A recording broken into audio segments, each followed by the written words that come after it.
we don't expand our imagination, justification for being what it was.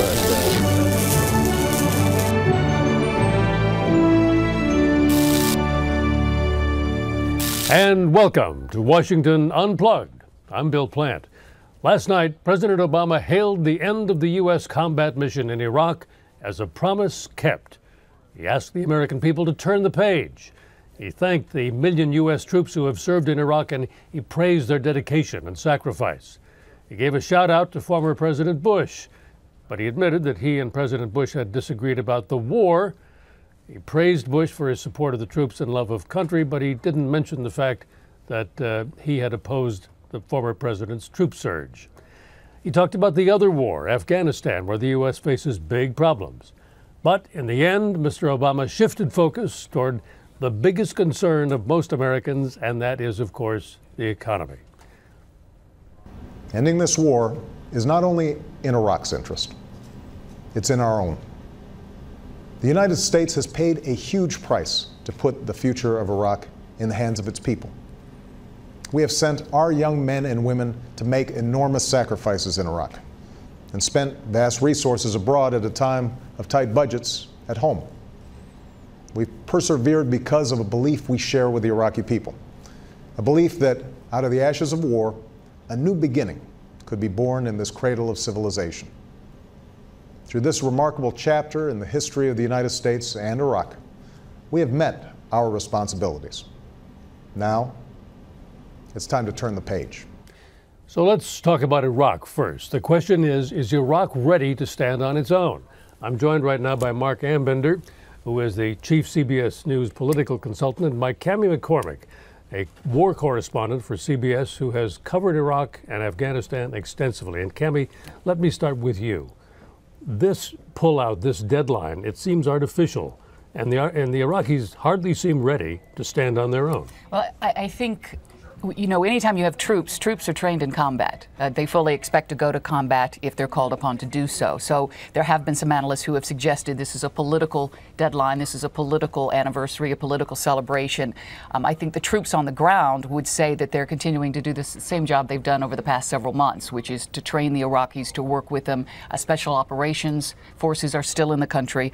Obviously, a lot is riding on what happens in the months ahead in Iraq, but as we've seen in the past, there have been many highs and lows. So the U.S. military will have to be prepared regardless. Well, they changed the name of the operation, and they changed it from combat to support. But the troops still have all their weapons. Right, and they will argue that they've pulled U.S. troops out of the cities months ago, many months ago. So those troops were still engaged in combat when they needed to be. They were still assisting the Iraqis in counterterrorism efforts and special operations efforts. So I think on the ground, the job for the U.S. soldier will be much the same as it has been. Let's go to the political implications here. Marc, what did you think of the president's speech? I thought it was a very political speech in the ultimate non-political setting, which is, of course, the Oval Office, when the president is acting as the commander-in-chief presiding over all Americans. But he was making a very political argument that ties directly into the economy, which is that President Bush and the Bush administration made the choice to go into Iraq. And the resulting hundreds of billions of dollars, time, money, resources that were diverted to that war could have been diverted to rebuilding. Obama used the word several times, rebuilding domestic infrastructure, healthcare, education, put toward those. And he mentioned the money figure, the trillions. He mentioned that we've spent more than $1 trillion in Iraq.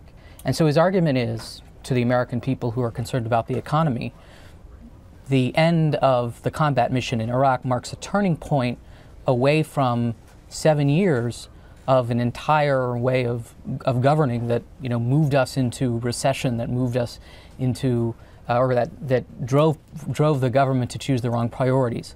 And what Obama essentially was saying was, this is one reason why it's been so hard to extract ourselves, but I keep my promises as president, and we're going to start to rebuild beginning now. There's going to be a peace dividend of sorts coming from all the money that we would have spent in Iraq.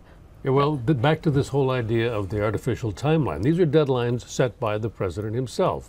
And he says further that we're going to have all of American troops out of Iraq by the end of next year, 2011.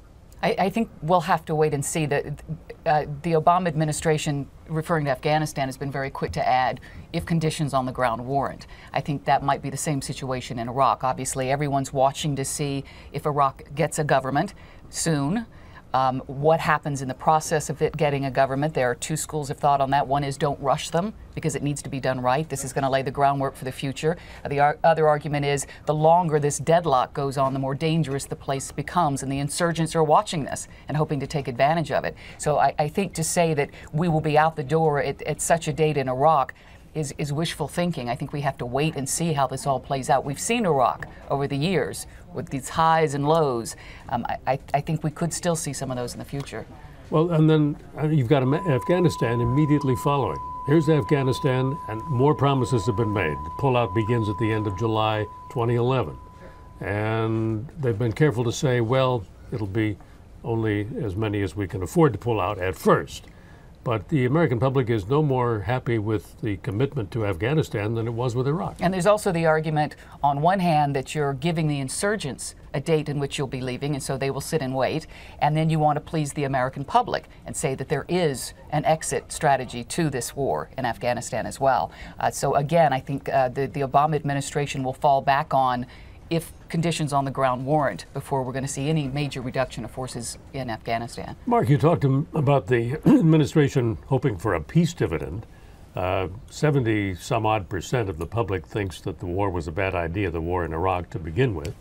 And we're going to be committed there, either militarily or with a massive civilian presence for years to come. Where's the dividend going to come from? I don't know if there is going to be a financial dividend, and that's one reason why I think the president was more trying to tell a story that the American people perhaps could understand, rather than actively talking about the fact that, well, we spent $100 billion per year in Iraq, and now we'll spend 50 and we can spend that at home. And that's just not the way that wars are and have been funded. I mean, one of the larger, deeper stories about the parlous condition of the economy is the ad hoc way that we've funded our wars and all the obligations we still have to pay. So we still have to pay a lot of what we owe to fight, or that we owe for what we've already fought in Iraq. But I think Obama is a guy who uses the word narrative a lot, and he really tries to tell a story. And this story begins with Iraq, and it ends with, ultimately in the future, American troops coming home from Afghanistan, the Al-Qaeda network being significantly degraded, and the economy beginning to improve because we're finally focusing on our resources at home. Will the American people buy that story? Maybe. In time for the midterms? Probably not. In time for the midterms, doesn't look like there's anything going to happen. Much of anything. You see the White House floating some potential tax cuts today. I think it's a little bit too late for them to really change what I think is a very, very regimented and hardened opinion of the president and the Democrats in the mind of those who are going to be voting in November. Cami, I want to give you a chance before we wrap this segment to talk about the changes you've seen in Iraq and Afghanistan in the years that you've covered there. Yeah, it's been so volatile from the first couple of days after the invasion, going into Baghdad with U.S. soldiers and walking the streets and the shopkeepers welcoming them. And even then, just a couple of days after the invasion, saying, when are we going to get electricity back? When are we going to get jobs? So we knew immediately that was something very important in Iraq. And then to see highs such as the first election in Iraq, where so many people, especially in the Shiite areas, turned out. I was with U.S. Marines. Immediately following that, the first day after the election, 5 Marines I was with were blown up and killed in a roadside bomb. To see the election where the Sunnis turned out for the first time, and then see the resurgence in violence in Ambar, and then the Sunni awakening. So there have been so many ups and downs in this conflict. It's hard to say, even having watched it and having been in the middle of it for as long as I was, where things will go from here. I want to leave it at that. It's a good question, isn't it? I mean, a perplexing question. Cami McCormick, thank you very much. Marc Ambinder, always a pleasure. And we will turn to the other equally crucial item on the president's agenda this week, and that is the renewed peace talks between Israel and the Palestinians. President Obama plunging into Mideast peacemaking. In last night's speech, he called it a new push for peace. So what obstacles stand in the way, and is a one-year timetable realistic? CBS News foreign affairs analyst Pam Falk in New York, and David Makovsky of the Washington Institute for Near East Policy are with me now to discuss the new round of talks. Pam, welcome. Welcome. Nice to be here, Bill. So, Pam, we know that you spoke on Monday with the Israeli ambassador to the United States, Gabriela Shalev. Tell us what she said, or show us what she said. She was very upbeat, and Ambassador Shalev, the ambassador of Israel to the United Nations, was upbeat about the chance of Middle East peace. Her point was that there can only be peace if the parties talk. This is a restarting of talks that have been faltered for 20 months. In addition, they've been unhinged since 1979. Her point was also that it's the Palestinians, not the Israelis, that have to decide who is the negotiator for the Palestinians, and the talks are going to be between Prime Minister Benjamin Netanyahu of Israel and Palestinian President Mahmoud Abbas, who of course is the president of the Palestinian Authority based in the West Bank. So Pam, thank you for correcting me. I should have said she's the ambassador of Israel to the UN, and we do have your interview on camera. Let's take a look. The Palestinians understand that there's no other way to come and to achieve their aspiration, namely a Palestinian state living side by side with Israel as the homeland of the Jewish people, unless we will come and talk. They elected the Hamas in Gaza, and we're not going to sit with the Hamas. I mean, would you speak with somebody that wants to murder you? It doesn't make sense. But the Palestinians amongst themselves have to decide. We see the Palestinian Authority as the legitimate government of the Palestinian people. They have to decide for their own fate. They should look and see the law and order and the economics that is taking place in the West Bank. So she puts the burden on the Palestinians, Pam. And Absolutely. What, in your opinion, is Israel likely to do here? Well, Israel is looking for a set of negotiations, and Prime Minister Netanyahu asked for bi-monthly, 2 times a month meetings with the Palestinians. At first, Palestinian President Mahmoud Abbas rejected that, but now it looks like there may be a continuing set of negotiations. The Israelis are looking for no preconditions, and that seems to be very different from what the Palestinians want, which is to begin the discussion from the 1967 parameters, and that is a very different question. However, everything is on the table, and she was probably one of the few people, Bill, who was very upbeat about the negotiations. She thinks it can happen in a year, basically because Netanyahu's view is that this should be a bottom-up negotiation. Start with the idea that the big picture, a two-state solution, having a Palestinian state independent and Israel as a recognized state by the Palestinians, can be the beginning, not the end to the negotiations. And then you can get to those issues that have unhinged the talk since 1979. Okay, the right of Jerusalem and all the other issues. Right, the so-called final status issues. Let's go to David Makovsky. Precisely. And here we are. This has not yet begun, or has barely begun, and there's an outbreak after a year with Hamas murdering 4 people in Israel.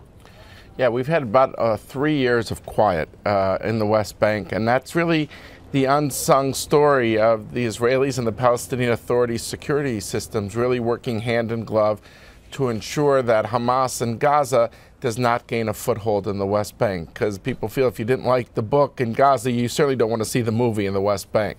So they've worked together, and Hamas is trying to spoil. We don't know if Iran has been a part of this or not. They clearly get money. I had lunch with President Abbas in Ramallah just a few weeks ago, and he told me, you know, the Iranians give $500 million to Hamas, and they're also true believers. And so they will try to spoil. The hope is that unlike the 90s, which was the last big effort under President Bill Clinton after the Oslo breakthrough of 1993, Hamas was very potent in its ability to be a spoiler, because there was a sense that Yasser Arafat, who headed the Palestinians at that time, felt that was actually a good thing, that if it's a wink and a nod, because violence could be a tool of negotiations and prod further Israeli concessions. But Abbas is seen differently? Abbas is seen very differently. No one believes he's working hand in gloves with Hamas. They're at complete odds. The question is not if he is being duplicitous. The question is he effective against Hamas? Is he strong enough to stop Hamas? No one's going to say Abbas is giving winks and nods. This isn't the 90s. But they'll say, well, we heard the Israeli-Palestinian cooperation is so fantastic, why can't they stop these attacks?